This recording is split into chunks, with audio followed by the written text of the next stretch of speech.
when connecting the terminals, you always do the positive first to connect it, and then the negative, and then reverse that order. Negative first, taking it out, positive after that when you take it out for removal. Okay, there's the styrofoam block that I put in place of the battery. There is the battery in now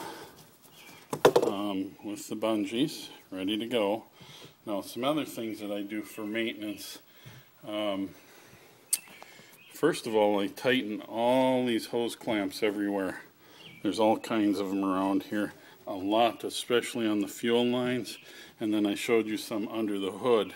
When you pull that piece out, there's a ton down in here for the muffler. Back here, there's hose clamps everywhere. Don't over tighten them, they'll strip. Just make sure that they're snug.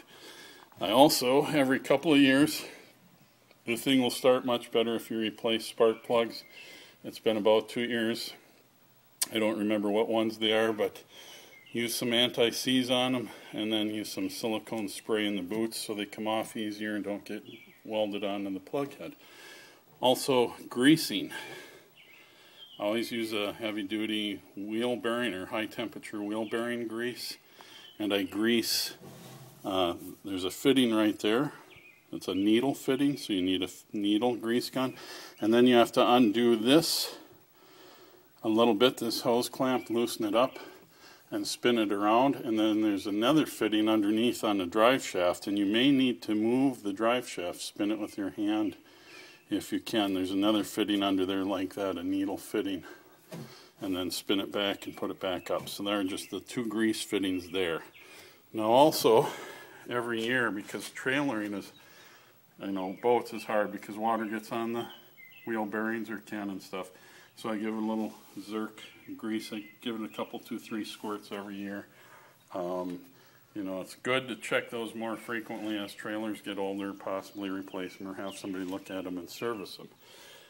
Here is a water separator / filter on here, just pointing some of the things out. So that's the stuff you need to do.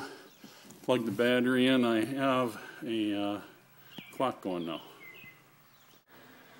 Okay, I also use the tire protectant, or it makes it look nice, but I mainly do it because trailer tires will last forever, but what happens is UV light will dry them out and they'll crack and they'll be no good, and they're like 50 bucks. So I put this on to try and help them get protected a little from the UV. Does make them look nicer too, but mainly for UV protection. And that's a Meguiar's product there. Okay, before you take it out for the first time, or if it hasn't been used for a while, you might want to start it up before you get to the lake, which I normally do just to make sure it'll start. You can't run it too long because it'll ruin the engine because it uses the lake water to cool it.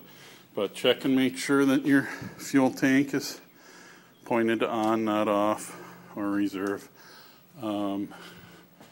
Check to see if there's fuel in it, and not showing like there's much fuel in there, so I'll have to take a look. Should be fuel. Have to have the wet cord under here, and then pull the choke up, push the start button.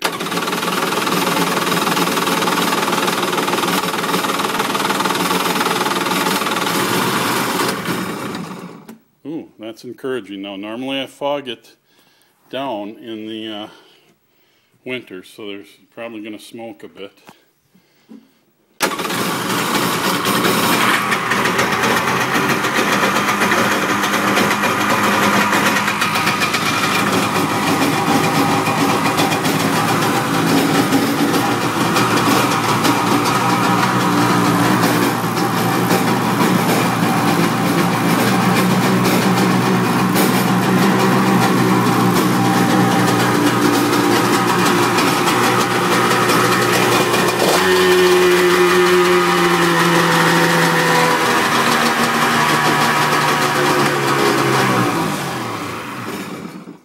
Now I also use a fuel stabilizer in the winter before I store it, and that probably helps some, but look at that, it started right off.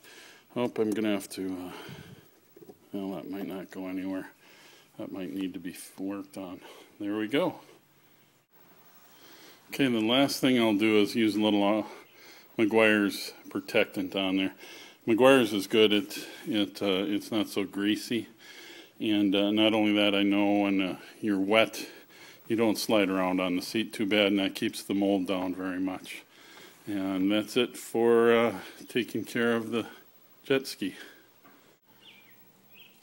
I actually use the Meguiar's protectant on all the plastic surfaces. It seems to keep it clean and nice looking too, and keeps the mold down.